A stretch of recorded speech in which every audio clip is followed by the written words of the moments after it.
right now on the 10 o'clock news. We're operating at full force to defend the state of Israel and the people of Israel.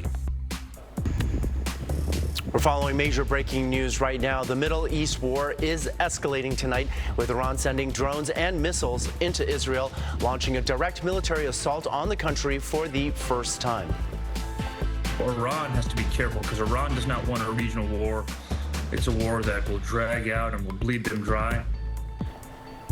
And Iran is calling their barrage retaliatory, but the Israeli military says a vast number of the drones they've sent so far have already been shot out of the sky. Welcome to the 10 o'clock news. I'm Arthur Chien. The Israeli military tonight saying numerous bombs have been coming down within the country's territory.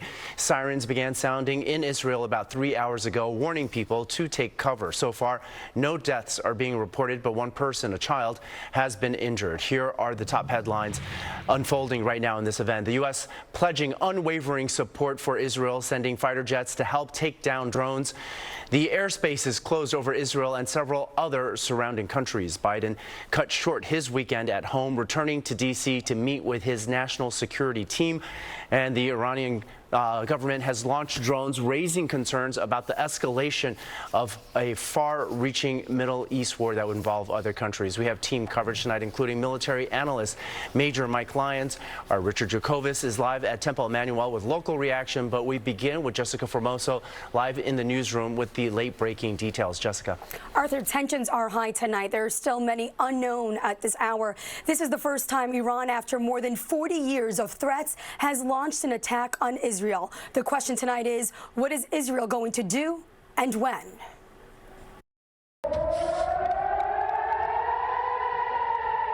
Bombs and air raid sirens going off in Jerusalem.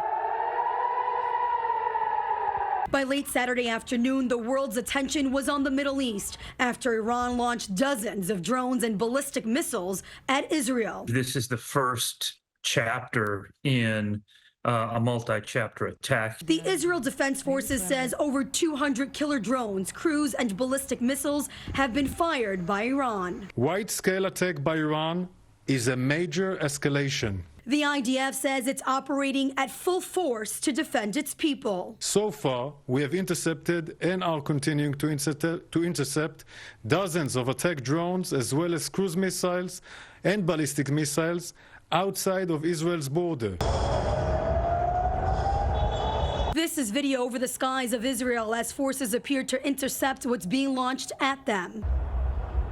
President Biden cutting his weekend stay at his Delaware beach house short to meet with his national security team. Prime Minister Benjamin Netanyahu also meeting with his cabinet in Tel Aviv. A number of Iranian missiles fell inside Israeli territory, causing minor damage to a military base with no casualties. Tensions are at their highest in the Middle East since the Israel-Hamas war began 6 months ago after Hamas and Islamic Jihad, two militant groups backed by Iran, carried out the October 7th attack that killed 1,200 people in Israel and kidnapped 250 others. Iran had been threatening to attack Israel after April 1st airstrike on an Iranian consulate in Syria that killed 12 people, including 2 senior generals. Although Israel has not commented on that attack, Iran accused Israel of being behind it and vowed revenge. Joe Bacino is a national security analyst. Israel's going to be buttoned up until this is over. So,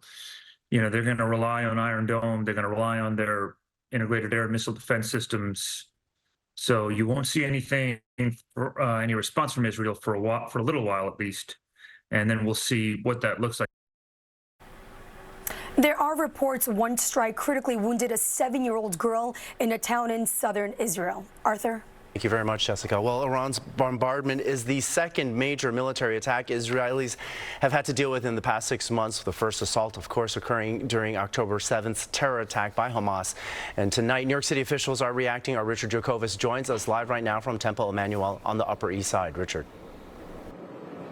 Arthur, as the Sabbath day comes to a close for the Jewish people here in New York City, it's a city and an entire tri-state area on high alert following the attack from Iran on Israel. Mayor Eric Adams saying tonight that the city stands unequivocally with Israel, but that there is no direct or imminent threat here to New York City, but that they have increased patrols with NYPD out of an abundance of caution. We'll show you some video now outside of Temple Emmanuel here on the Upper East Side, where the NYPD has stationed 2 mobile command trucks along 65th Street, which is blocked off at this hour on the Temple side entrance. In a statement, the NYPD says it will continue to deploy resources to houses of worship in sensitive locations throughout the city. Now, meanwhile, New York Governor Kathy Hochul posting on X tonight that her state stands with the people of Israel as they face a horrific attack by Iran, and that officials here are not aware of any domestic threats. As a precautionary measure, New York State Police, as well as the National Guard and New York State Homeland Security are all on high alert to protect houses of worship and high-profile locations. New Jersey Governor Phil Murphy also posting tonight that his team is closely monitoring the situation in the Middle East. The Post goes on to say that New Jersey stands with the people of Israel and supports their defense against these attacks from Iran. Mayor Adams says intelligence and counterterrorism teams in the city are monitoring what is happening abroad as well. Also, again, no imminent threat or direct threat to New York City, but you will see increased patrols around houses of worships throughout the weekend as tensions rise overseas. We're live tonight on the Upper East Side. Richard Giacovis, Fox 5 News. Arthur. All right, thank you, Richard. Well, our coverage continues with insight from military analyst and retired Army Major Mike Lyons, who joins us live right now. Thank you very much for being with us, sir. Thanks, Arthur. Thanks for having me. All right, well, let's jump right in. Drones have become such a big player in modern warfare. Is Israel equipped to defend itself against these drones? Arthur, we saw, I think, the future of warfare now in terms of a 3 systemic kind of attack with cruise missiles, ballistic missiles, as well as those drones, swarming drones in particular. I've been waiting for this kind of thing to happen. And it looks like Iran is trying to restore some kind of level of deterrence. They do it in a funny way, though, because they respond disproportionately to what Israel did. And they just bet on the fact that the United States, Israel, and all the systems that were in place there were going to knock these out. It's pretty significant when you think about it to launch 200 missiles or 200 weapon systems at a country, and the fact that the country can knock each one of them out. They're trying to show that they have the capability to do this, but then on the other side of it, the fact that very few got through, it's almost miraculous. So we have to see what Israel does now. They've got capacity to knock these out, but what if they send 400 next time? What if they send a nuclear weapon next time? So I think those are the questions Israel's trying to answer right now. All right, and Israel right now is saying most of those drones, which seem to take hours to really get through, cover a distance where they could be shot down, they say most of them have been shot down. Does this mean that this wave at least is over to you? I think so. I think for now in Israel, the UN mission, the Iranian UN mission came out and said that they think the situation is over right now. And I think in order to get back to the status quo, Israel probably should not respond. I think that's what the United States is encouraging them to do. But I'm not sure that that's what's going to happen. I think Israel might use this as a way to get back at some of the Iranian nuclear facilities or whatever.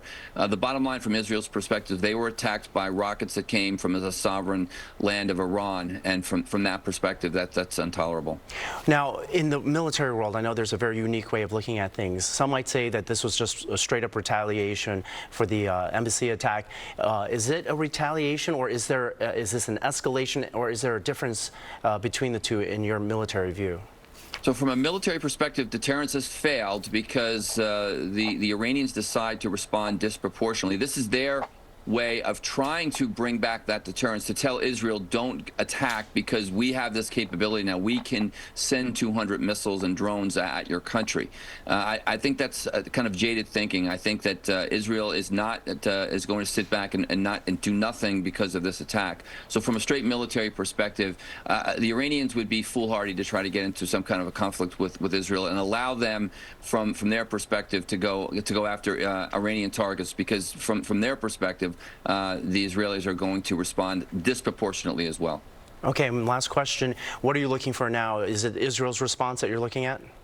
Yeah, we have to see what they do, and just from a straight humanitarian perspective, let's hope cooler heads prevail here.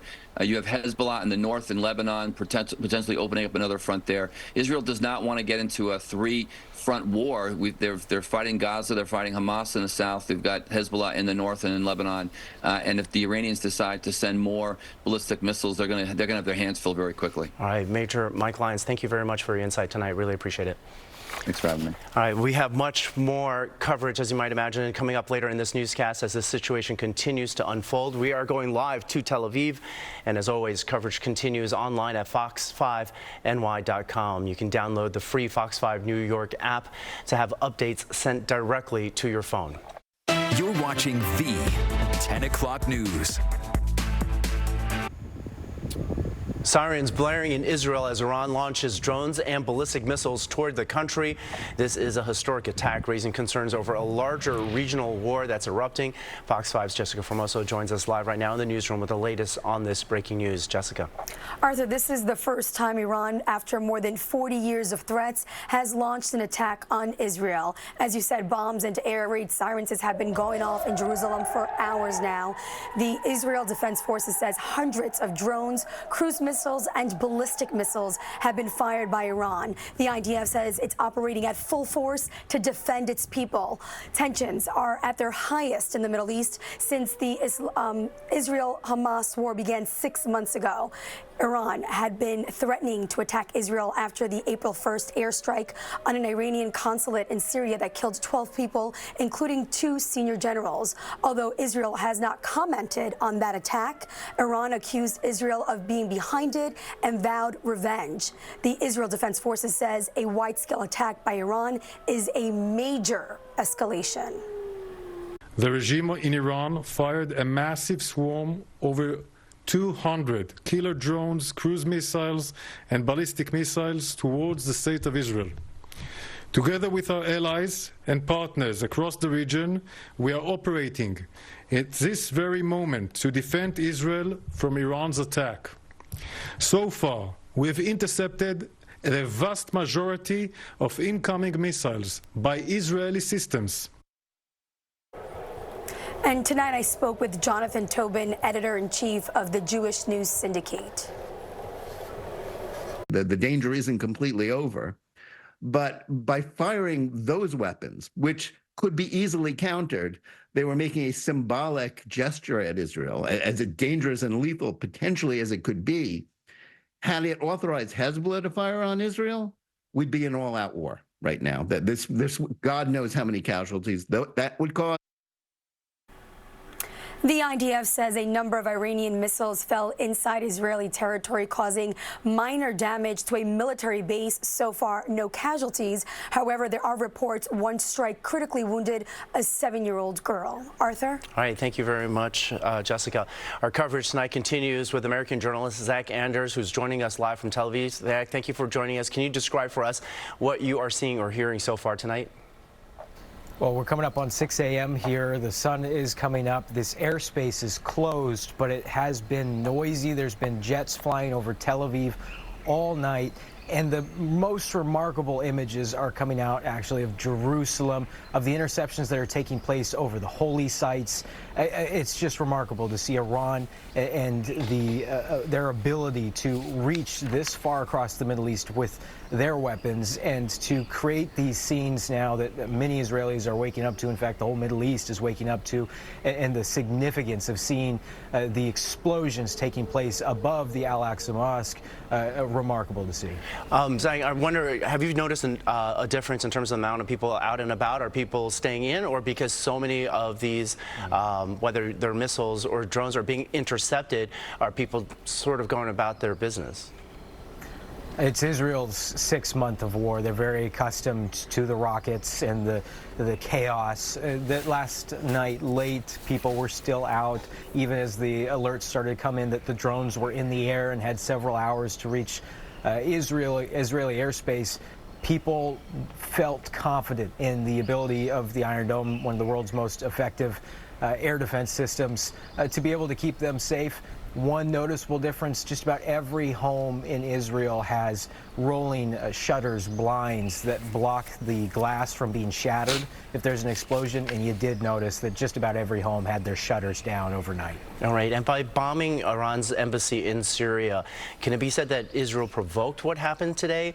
And since retaliation seemed inevitable once that did happen, might some be able to say that there are some within Prime Minister Netanyahu's government who wanted to see Iran respond?